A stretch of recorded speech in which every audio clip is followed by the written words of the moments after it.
part of the pushback to our analysis has been say, okay, there are problems with tests. There have been problems with tests for eons, not really, but decades anyway. The kind of insensitivity to instruction could be found in tests administered in the 60s and 70s. It's a necessary evil relative to the kinds of tasks that we're setting these tests to doing. So even if we're right that the tests are remarkably insensitive to instruction, there's no alternative, and we represent the highest quality version of that, says the vendor. That's simply not true.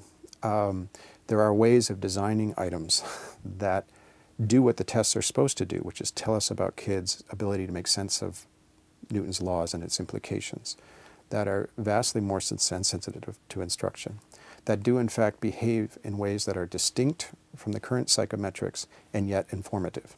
I'm ready to say schools are doing better than they were relative to algebra in 1950. You just simply have to look at the enrollment, where algebra got taught, what fraction of students took something called algebra. We're doing dramatically better than at other points in our history.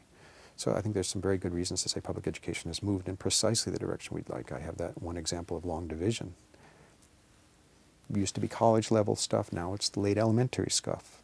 So I think there's good reason to say we have been successful. I would like to have us focus on what does it mean to make sense of algebra and have items that tell us about that.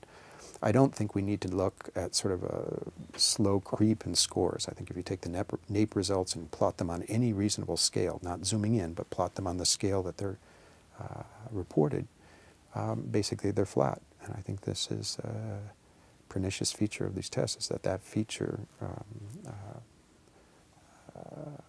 has overwhelmed our ability to pay attention to the success of public education in the United States, I think.